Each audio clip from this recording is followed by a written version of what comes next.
ফের ভেজাল ঘি উদ্ধারে অভিযান নদিয়ার শান্তিপুর থানায়। গোপন সূত্রে খবর পেয়ে 2900 কেজি ঘি এবং ঘি তৈরির সরঞ্জাম উদ্ধার করল শান্তিপুর থানার পুলিশ, যার বাজার মূল্য আনুমানিক 20 লক্ষ টাকা। পুলিশ সূত্রে খবর, গতকাল রাতে গোপন সূত্রে খবর পেয়ে ভেজাল ঘিয়ের বিরুদ্ধে অভিযান চালায় পুলিশ। নদিয়ার শান্তিপুর থানার এলাকার ফুলিয়া বুইচা ঘোষ পাড়া এলাকায় সন্তু ঘোষ নামে এক ঘি ব্যবসায়ীর বাড়িতে হানা দেয় পুলিশ।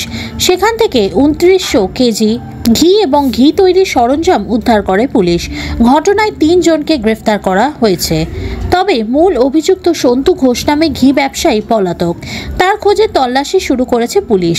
ধৃত 3 ব্যক্তির নাম গণেশ ঘোষ, অরবিন্দ ঘোষ, বিশ্বনাথ ঘোষ।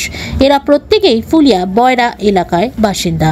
ধৃতদের আজ রানাঘাট মহকুমা আদালতে পেশ করে শান্তিপুর থানার পুলিশ। আমরা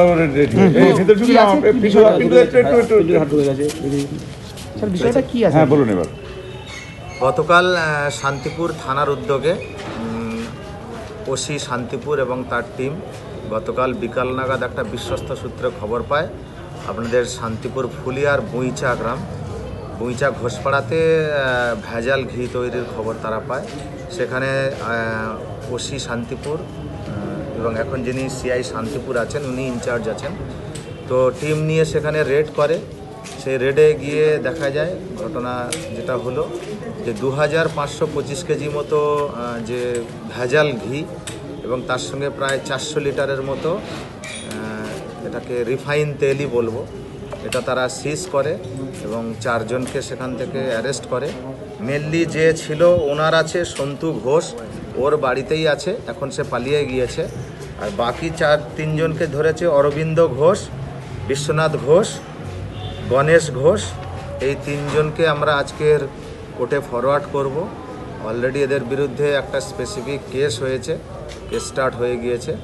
একটা জিনিস আরও আমি ক্লিয়ার করে দিতে চাই, এই দীর্ঘদিন ধরে এত পুলিশি রেড হচ্ছে, তারপরেও যে এইভাবে শান্তিপুরের এই ফুলিয়ায় যে ভেজাল ঘি প্রস্তুত করছে যে সমস্ত ঘোষ যারা এটা তৈরি করে, তো এবং সেখানে আরও যেটা তদন্ত করে দেখা যাচ্ছে এরা বিভিন্ন রকম দেশের নামি দামি ব্র্যান্ডের ঘি প্রস্তুতকারী সংস্থাকে এরা এই সমস্ত ভেজাল ঘি তারা সাপ্লাই দিচ্ছে এবং তারা সেখানে আমরা ঘি মানে নামে আদপে আমরা কি খাচ্ছি, বিশেষ করে যেটা সবথেকে সমস্ত রকম কাজে লাগে, এখন তো বিরিয়ানির কাজে সবথেকে বেশি ঘি ব্যবহার করে সাধারণ মানুষ, সেগুলো খাচ্ছে ঘিয়ের নাম করে। তো একটু সবার উদ্দেশ্যেই আমার এটা বলা যে আমরা ঘিয়ের নামে যা খাচ্ছি সেটা আদপে কি খাচ্ছি একটু ভাবনা চিন্তা করবেন।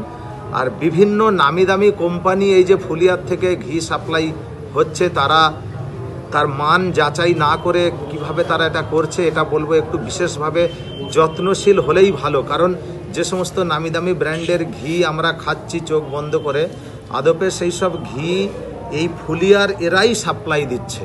তো সে বিষয়ে একটু আমি আপনাদের মাধ্যমে সতর্ক করতে অনুরোধ করছি। বাকিটা যেটা আছে রানাঘাট পুলিশ জেলার উদ্যোগে এইরকমভাবে রেড জারি থাকবে, কন্টিনিউ থাকবে এবং দোষীদেরকে ছাড়া হবে। স্যার, একাধিকবার তো ডিইবির পক্ষ থেকে রেড করা হয়েছে এবং এর আগেও আমরা দেখেছি যে এই ভেজাল ঘি উদ্ধার হয়েছে, তারপরেও কিন্তু কি শুধরাচ্ছে না মানুষ? এক্ষেত্রে কি পুলিশ কোনো রকম বিশেষ ব্যবস্থা নিতে পারে না? যেটা হলো শুধু ডিইবি না, রানাঘাট পুলিশ জেলার মানে শান্তিপুর থানা, ডিইবি বা আধিকারিক যেমন এসডিপিও, অ্যাডিশনাল এসপি বা সিআই যারাই আছে, যে কেউ যখন খুশি তাদের উদ্যোগ নিয়ে রেড করতে পারে। কেবলমাত্র ডিইবি নয়, পুরো রানাঘাট পুলিশ জেলার কোনো খবর আসলে অবশ্যই সেটাকে আমরা ওয়ার্কআউট করব। আর একটা জিনিস যেটা হয়ে যাচ্ছে একটু বেশি, হয়তো যারা এই সমস্ত ঘি প্রস্তুত করছে সেকশনটা একটু হয়ে যাচ্ছে কি বেলেবেল সেকশন হয়ে গিয়েছে, মানে যেটা আইনের যেটা আছে সেইটা থেকে হয়তো একটু বেশি হয়তো সাহসী হয়ে যাচ্ছে।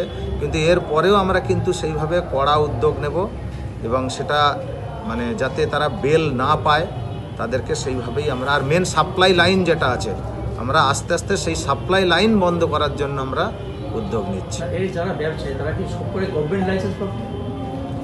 সবাই আছে কিনা এটা এখনো ঠিক হয়নি। যে কজন আমরা দেখেছি এগুলো যে আছে ভেজাল জিনিস তৈরি করার কোনোদিন লাইসেন্স হয় না, এটা অবৈধই আছে। কোনো ভেজাল প্রস্তুতকারী যেই হোক এর কোনো দিন লাইসেন্স থাকে না, হয় না। উদ্ধার হওয়া দ্রব্যের বাজার মূল্য কত? তো আনুমানিক হচ্ছে 20 লাখের মতো এইরকম আছে। কত কেজি মতো? সব মিলিয়ে 2525 কেজি আর সঙ্গে 400 লিটার মতো 29 তেল আছে। স্যার আগামী দিনে কি অভিযান কি লাগাতার থাকবে? আগামী